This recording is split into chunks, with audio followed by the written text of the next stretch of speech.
looks like Jiri Prochazka versus Jamahal Hill may be next. Jiri posted this to his Instagram today. He wrote, "Good morning from Japan. Signed." And Jamahal had this to say on his YouTube channel 2 days ago. As far as what's next, contract is already on the way. Name has already hit the desk. Touch 'em Up University. We'll be in session. Class will be in session soon. I'm gonna let y'all know where it's at though. And shout out to the fans, regardless of all the that I see online, it's never that in person. I was in Salt Lake, people were lining up to show love and appreciation. Things that I was able to give my time. I had great interactions. I had a great interaction with a guy outside of my hotel, and just the people that I came in contact with, just great interactions. If any of y'all know the vibes, you know what I mean, and things like that. And that's what I'm focused on. If anybody knows anything, the internet is not real. So we're gonna do that. Sweet Dreams Nation, I love y'all. Peace out. Dana White announces some fights for UFC 310. Belal Muhammad defends his welterweight title against Shavkat Rakhmonov in the main event. All right, gang, I'm back with another announcement. Saturday, December 7th, from the T-Mobile Arena here in Las Vegas, in the main event, welterweight champion Belal Muhammad takes on the undefeated Shavkat Rakhmonov. Belal is on an 11-fight unbeaten streak, lasting more than 6 years. Belal will be looking to make his first title defense using his elite-level wrestling. Shavkat is undefeated, with all 18 of his wins coming by finish.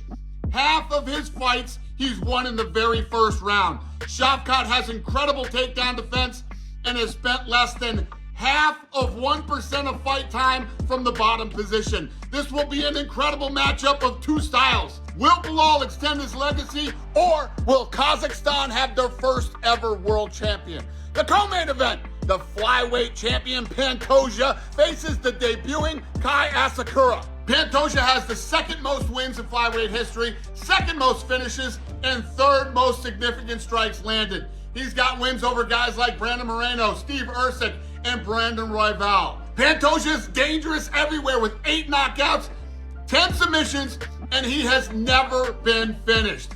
Kai Asakura makes his UFC debut and steps right into a 5-round title fight. Listen to me, everybody.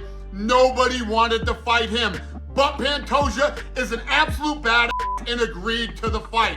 Asakura has 13 of his 21 wins by knockout and 12 wins in the very first round. He is a vicious striker. His last 2 wins were by knees to the body.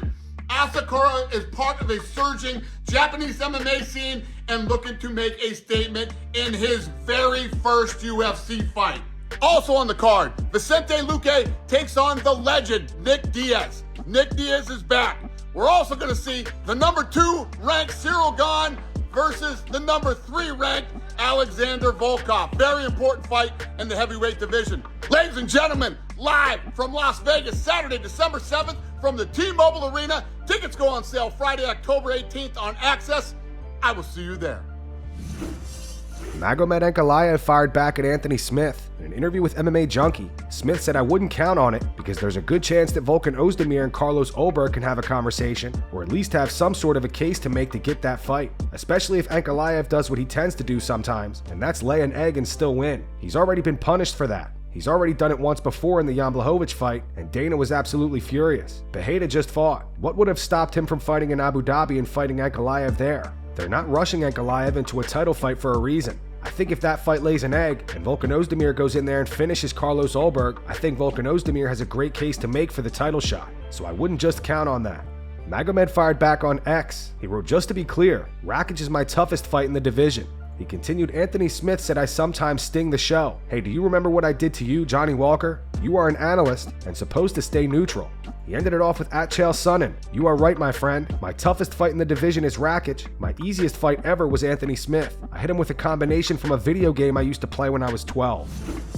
Cory Sandhagen wants the Sean O'Malley fight next. On the Believe You Me podcast, Sandhagen says that he's willing to wait for Sean to recover from his recent hip surgery and fight him in June. Yeah, absolutely. I mean, I think that you read all the comments. I don't read a ton of the comments, but you read all the comments, man, and you talk to fans and you talk to people, and that's the fight that everyone wants to see happen. And I know Sean wants to wait to June. I'm actually kind of surprised that the UFC hasn't come to me or Sean hasn't said anything about that fight yet or anything, and just asked, you know, like, hey, you willing to wait till June? Because I would entertain that big time, because I think a big piece that I've really been able to appreciate lately in the sport is that I really want to give the fans like what they're paying to see.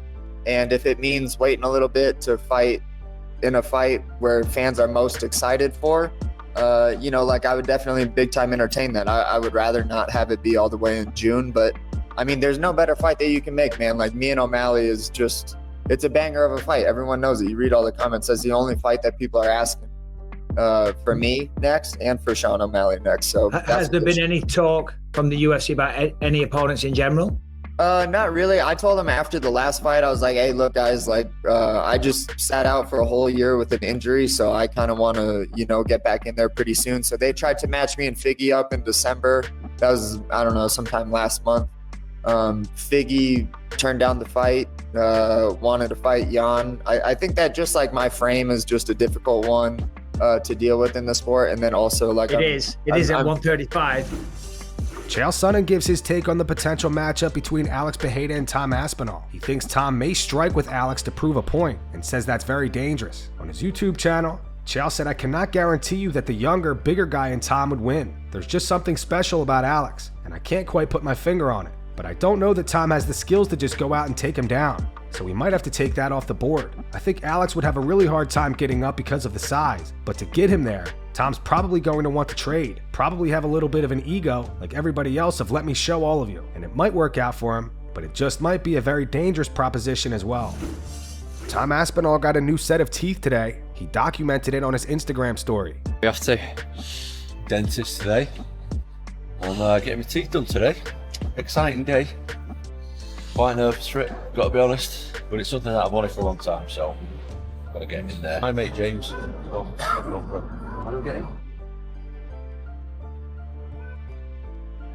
So that's the main thing. Yeah. Say where we can. Alright, let's go for it. Alright. Let's do it. Yeah, they look great, don't they? They actually look awesome.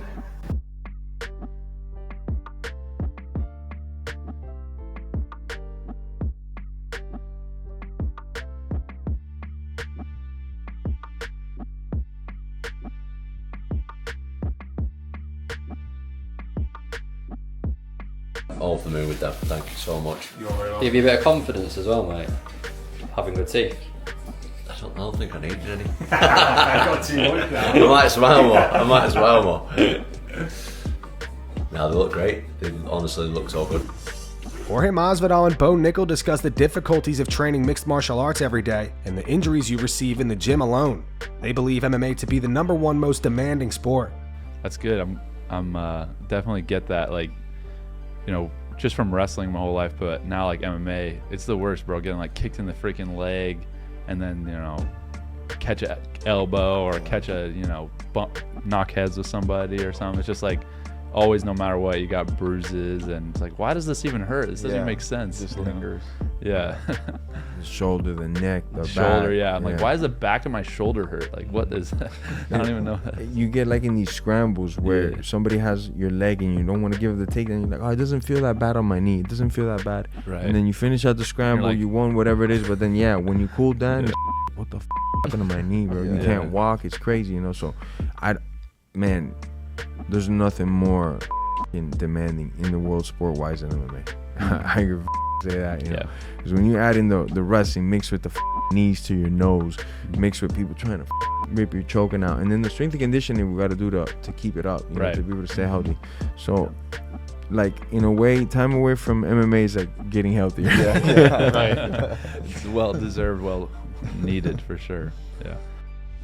Mario Bautista appears to blame Jose Aldo for their lackluster fight at UFC 307. Bautista has been receiving a ton of backlash over this fight due to the majority of it being him pressing Aldo up against the cage with little to no effective striking or grappling. Speaking to MMA Junkie, Bautista said Merab did the same thing. He probably held him against the cage longer than I did, and now look at him. He's the champ. If we're actually talking about Aldo, he almost did a similar thing against Chito Vera. He started losing that first round, and then he takes Chito down and stays on his back for the whole second round and the whole third round. and no one gave crap to Aldo about it. Even me, I'm not going to give crap to Aldo. It's more on Cheeto. Oh, Cheeto can't get this guy off his back. So that's the thing. It's just like a double standard for some of these Hall of Famers and fan favorites. I just wanted him to keep on working. I just wanted him to break out of the clinch, use that energy to get out, and then just kind of stay stuck to him. Just keep him working.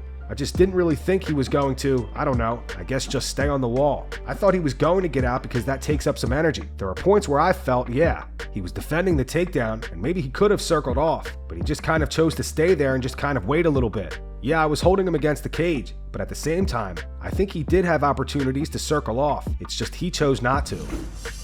Renato Moicano explains why he wants to fight Justin Gaethje next. He says that he actually does not think Justin Gaethje's easy money. However, he thinks he can beat him and fight for the title next. Renato also says he wants to see Mario Bautista fight either Alex Pereira or Derek Lewis. March, I know Justin Gaethje is hurt, so he needs some time to recover. And I think Justin Gaethje is a fight that put me to the title. Yeah. That's why I won the fight. Interim champion. I don't have nothing against the guy. I don't think he's easy money. No. I think he's hard money. Hard money, right? I think that's a hard fight. But guess what? If you want to be champion, you have to go through to a test. And I think Justin Gaethje is a awesome test for me. And I think I beat him, to be honest. All right, go stay right there, Kyle. Stay right there.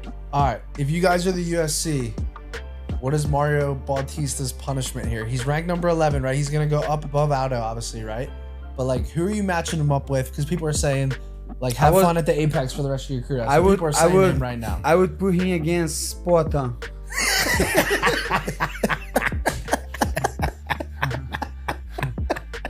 You get this mother against Francis Ngannou on his graphic that I hadn't actually thinking about that right now. We got this motherfucker number 11 you put against Derek Lewis and it's a deal done, bro. Alright, give me a real answer. Scroll back up. Give me a real answer. Me? Bautista against who? I'll give Edson Barboza, bro. break these guys' ribs, bro. Alex Pereira's sister Aline scored a first-round knockout last night in karate combat.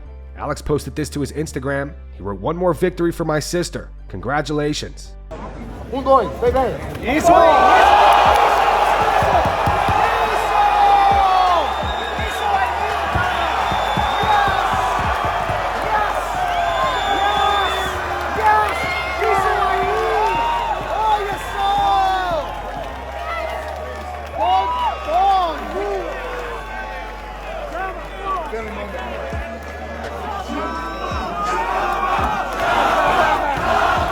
Dylan Dennis reacted saying that Pereira left hook. Chuck Liddell says congrats, awesome.